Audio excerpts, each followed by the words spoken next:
बघू नका. यातील कलाकार त्यांच्या प्रवेशानुसार निवेदक रक्षा गेले, बडी बेगम सौ अनुराधा गेले, सिद्धी जोहर आहाना बेगम, आदिलशाही सैनिक ऐशानी लेहरी, मसूद सूर्या जगदाळे, फाजल खान नवेश मुळे, जिजामाता याज्ञसेनी भोसले, बाजीप्रभू देशपांडे यशोदा शिंदे, छत्रपती शिवाजी महाराज निरंजन कोलेकर आणि शिवा काशीत त्रिशा मुळीक. तर चला या एका अलौकिक पराक्रम गाथेस सुरुवात करूया. जय शिवराय. महाराजांची श्री छत्रपती शिवाजी महाराजांची कीर्ती थोर होती. महाराजांची कीर्ती अशी थोर, स्वराज्याचा निर्मिती तोर, अशा तुफानाला रोखाया कोणी शत्रू नाही थोर. अफजल खान वधाची सर्वांनी चांगलीच धास्ती घेतली होती. कोणीही सरदार महाराजांविरुद्ध पुढाकार घेत नव्हता. चिंतेत पडली होती बडी बेगम. काय म्हणतात बडी बेगम?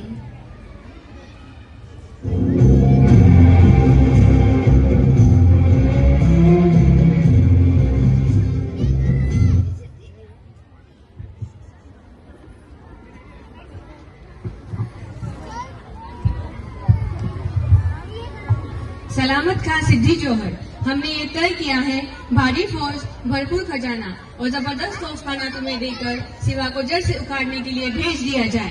जरूर.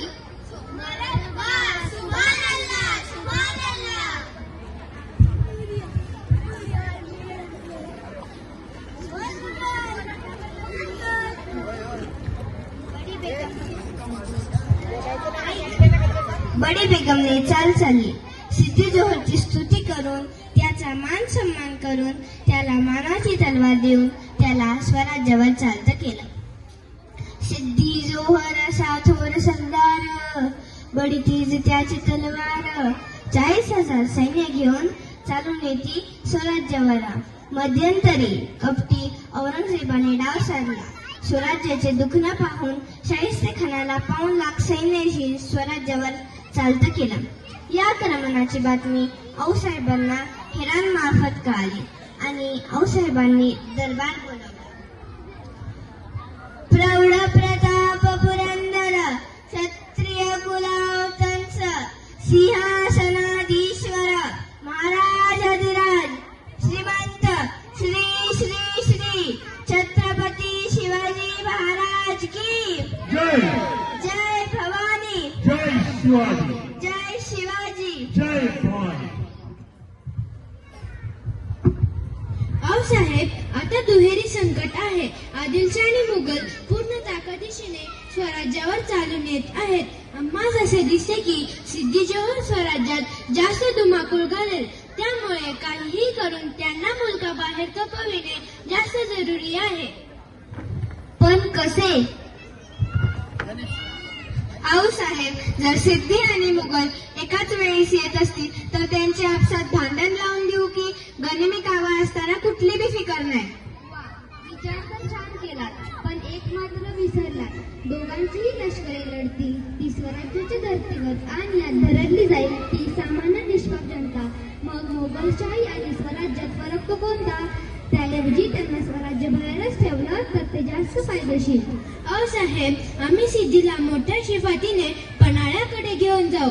आम्ही घाबरून पळतो हे पाहून त्यांना चेव चढेल आणि तो आमचा पाठलाग करेल. आम्ही पन्हाळ्यावरच आहोत. पन्हाळ्यात जुन्सा गड आहे. विचार तर नामी आहे शिवबा. पण साहेब, शाहिस्तेखान स्वराज्यात घुसणार. तो स्वस्त बसणार नाही. तो रयतेला छळेल, हाल करेल. शाहिस्तेखानास आम्ही पाहून घेऊ. साहेब, आपण? होय शिवबा, आम्ही शाहिस्त्यावर दबाव आणू. प्रसंग बाका आहे. दोन्ही लष्करे दोन्हीकडे लढत ठेवू. प्रणाम. अशी युक्ती नामी लढविली, अशी युक्ती नामी लढविली, जिजाऊने पाठ राखण केली. सैन्य दलाची हालचाल झाली आणि पन्हाळ्यावर कूच त्यांनी केली आणि महाराज गडावर पोहोचले. महाराजांचा अंदाज चूक ठरला. सिद्धी स्वराज्याकडे न जाता पन्हाळ्याला वेढा घालून बसला आणि बघता बघता 3 महिने निघून गेले. जोहर साहब, आखिर यूं ही कब तक हम यहाँ पर डेरा डालकर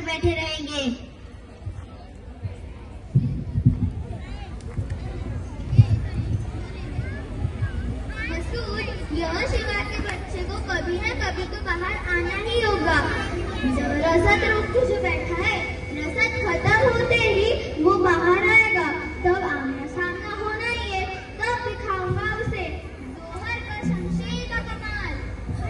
इंशाल्लाह।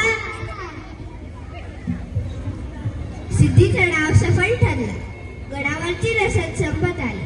महाराज विचार करत होते की कदाचित पावसाच्या जोराने तरी सिद्धी वेढा हटवेल, पण तसं झालं नाही. महाराज विशाल गडाकडे जाण्याचे मार्गावरती छावण्या कमी बघा.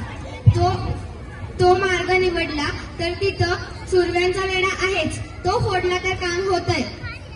पण तोवर सिद्धीला झुलत कसा ठेवायचा?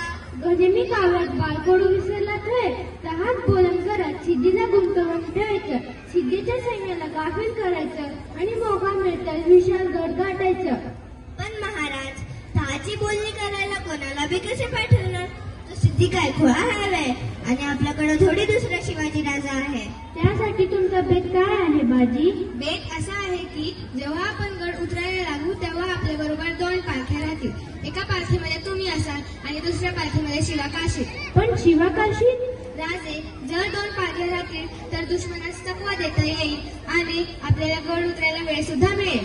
पण बाजी, आमच्यासाठी आम्ही शिवाचा जीव का धोक्यात घालायचं? तसं नाही राजे, एकदा का गस्तीची बतक निघून गेली की शिवा पालखी तिथेच सोडेल आणि थेट आपल्याला येऊन भेटेल की जा रे शिवाला बोलवून ये.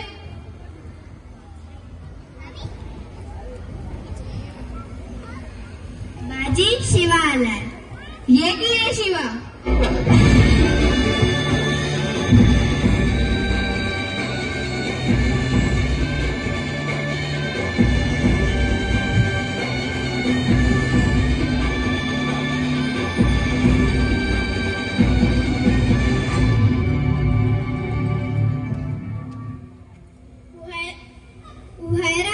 तुम्ही काय बी काळजी करू नका.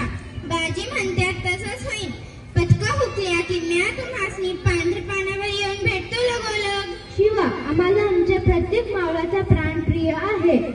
राजा, स्वराज्याची आण आहे तुम्हासनी. ही तुमची चढवलेली कापडं स्वराज्याच्या कामगिरी बजावल्याशिवाय उतरवायचा नाही हा शिवा. जगदंब. दोन्ही पालख्यांची निघायची वेळ येते. बाजी शिवाला योजना समजावून सांगत असतात आणि राजे विचारमग्न असतात. शिवा, तुम्ही आमच्या सोबत चला. नाही राजा, मला जाऊ द्या. शिवा, आम्ही सांगतोय ना, आमच्या सोबत चला. जे काय होईल ते सर्वांचेच होईल. माफ करा राजा, लहान तोंडी मोठा घास घेतोय. पण माझा भाग्य किती बघता, माझ्या आईबापाची पुण्य आहे किती बघता. राजा, जेव्हा ही कापडं माझ्या अंगाला लागली ना तेव्हाच हा शिवा काशीत मेला. आता उरलाय तो फक्त तुमचा आत्मा. राजा, तुमच्या ध्यानात नाही आलं पण मला स्वर्गाचे दार स्पष्ट दिसतया. आता अजून काय पाहिजे का माणसाला? अहो, लोक आयुष्यभर माणूस कसा जगला ते सांगतात, पण माझ्या बाबतीत लोक असं सांगतील की हा शिवा असं विलंदर की शिवाजी राजाचंच मरण मिळाला. अहो, मरून छांडी मी हजारो वरी जगेन. येतो राजो. शिवाजी राजे कवड्याची माळ शिवाच्या गळ्यात घालतात आणि आलिंगन देतात.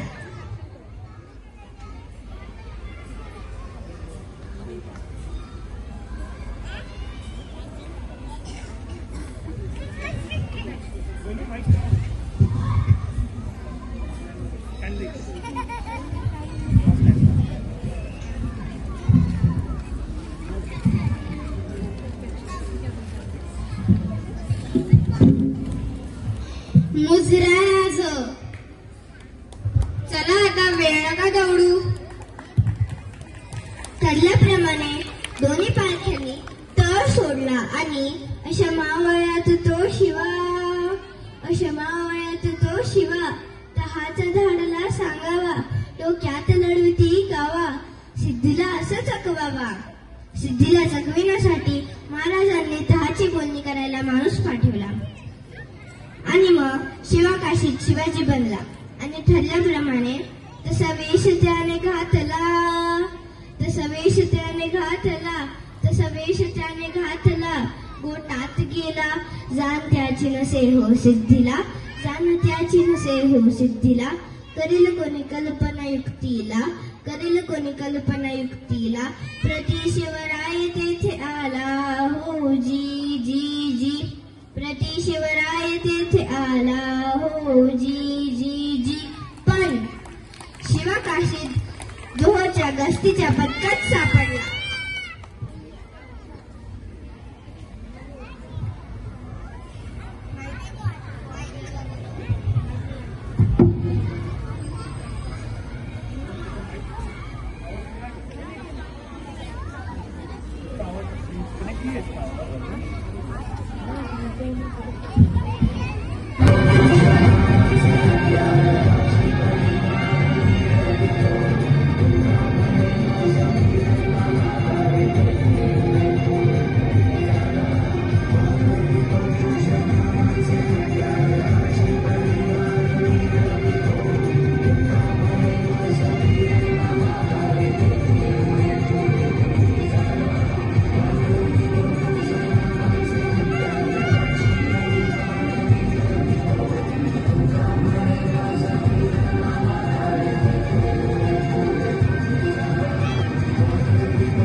हुजूर हुजूर बड़ी खबर है, वो सिवा अपने एरे से भागने की कोशिश कर रहा था, पर हमारे सिपाहियों ने उसे पकड़कर बंदी बनाकर ला रहे हैं. बहुत खूब, जल्दी भेजो सिवा को हमारे सामने.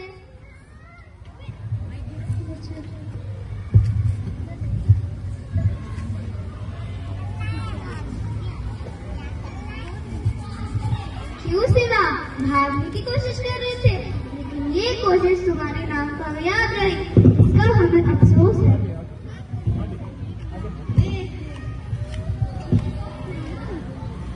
इसका हमें अफसोस है. हुजूर, हुजूर, हमारे नजरबाजों ने अभी अभी शिवा को विशाल गढ़ की तरफ जाते हुए देखा है. क्या बकते हो? शिवा तो सामने है हमारे. ये क्या सुन रहा हूँ हुजूर? शिवा पकड़ा गया है, जरा मैं भी तो देखूं. हुजूर, हमारे साथ धोखा हो गया है. ये शिवा नहीं, ये उसका हम शक्ल है. मैं दावे के साथ कह सकता हूँ, शिवा बहुत बड़ा चालक है, वो कुछ भी कर सकता है. क्या ये शिवा नहीं है तो कौन है? कासिम खान, पूछो उससे जल्दी. जल्दी बताओ कौन हो तुम, वरना मौत के घाट में उतार दिया जाओगे. बताया ना, मैं शिवाजी हूँ. मत बोलो. अरे शिवाजी राजा भोसले नसलो म्हणून काय झालं? नेबापूरचा न्हावी शिवा काशीत म्हणतात मला.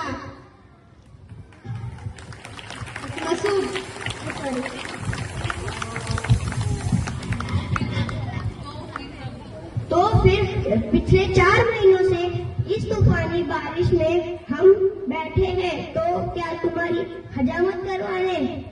मग कशी वाटली माझी हजामत? ये अल्लाह, इतना बड़ा धोखा. फिर कहाँ है वो शिवा? कहाँ है? अरे राजा पन्हाळगडावरून केव्हाच निसटले. उंदराचा सापळा घेऊन वाघाला पकडायचे स्वप्न बघत नसतात. हा हा हा हा.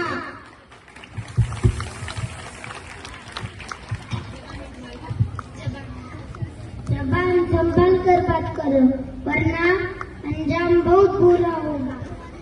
अरे अंजामाची भीती असती तर ही शिवाजी राजांची कापडं आणि ही ऐकण्याच्या भवानीची माळ या शिवाने घातलीच नसती. आणि मराठ्यांच्या वाट्याला गेल्यावर अंजाम काय असतो हे तुझ्या बापाला म्हणजे अफजल खानाला जाऊन विचार की.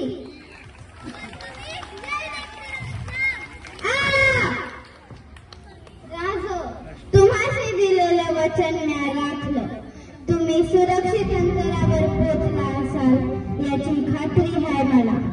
राघव या शिवाचा तुम्हाला, सौराज्याला आणि आऊसाहेबांना अखेरचा मुसरा. जय भवानी, जय भवानी. आखिर ये सिवा ऐसे वफादार आदमी को लाता कहाँ से है? अशा या नामी आणि शूरवीराचे बलिदान हे स्वराज्योभरणीच्या कार्यात शिलेबंद ठरलं आणि महाराज बाजीप्रभूंना घेऊन 1200 मावळांनिशी 12 जुलै 1607च्या पावन रात्री विशाळगडाकडे निघाले. जोहरनं मसूदला महाराजांच्या मार्गावर पाठवलं होतं. सबंध रात्र धावून सर्व मावळे थकले होते. बाजी सारी रात्र चढून ऊर फाटले आमच्या मावळ्यांचे.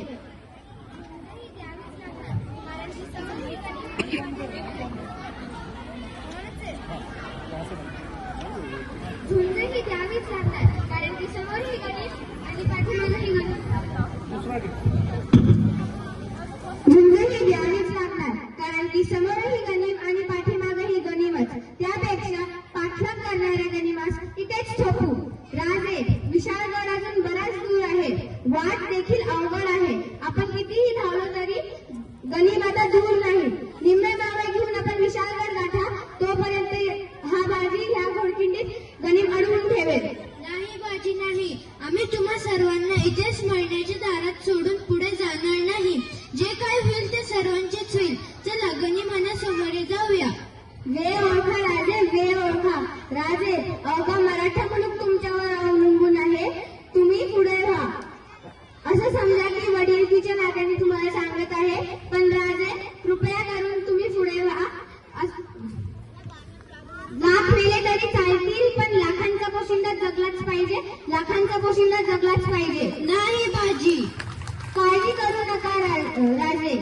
आता हीच आमची जागा. कोणाचे नाव कुठे कोरले जाते आणि कोणाचे कुठे, पण आमचे इथे कोरले जाणार आहे. आता हेच आमचं वैकुंठ आणि हीच आमची पंढरी. जसं पांडुरंगाबरोबर त्यांच्या भक्तांचं नाव जोडलं जातं, तसं तुमच्या बरोबर आमचं नाव जोडलं जाणार आहे. ही संधी आमच्याकडून हिरावून घेऊ नका राजे. ही संधी आमच्याकडून हिरावून घेऊ नका. विशाळगडावरती पोहोचल्यानंतर तोफांचे 5 बार करा. तोपर्यंत ह्या घोडखिंडीत आम्ही गनिम अडवून ठेवतो. आपण या राजे. बाजी, शंभू महादेवांची आण घ्या. आम्ही पुन्हा भेटणार आहोत बाजी. आम्ही पुन्हा भेटणार आहोत बाजी. हर हर महादेव, हर हर. महादेव. मुजरा राजे.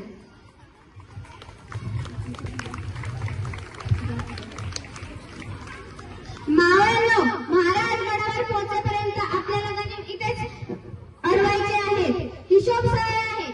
आपण 100 ते 1500, प्रत्येकाने 10 कापायचे. हर हर, हर हर महादेव.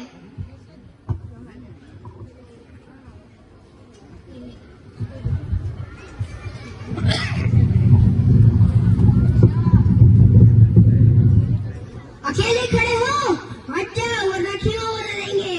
अरे हट, तो मैं आंधी न मरे बाजी. अशी गर्जना भयंकर केली, अशी गर्जना भयंकर केली. कोपली काली आग भडकली. सेना सागर खवळे मोठा, खडखड घोड्यांच्या टापा. वीर झुंजाय घेती झेपा हो जी जी जी. वीर झुंजाय घेती झेपा हो जी जी जी. बाजीप्रभू हातात भाला घेऊन आवेशाने लढत होते. जणू त्यांच्या अंगी महादेव संचारला होता. त्यांच्या भाल्याच्या पट्ट्याच्या आत कोणाला शिरता येत नव्हतं.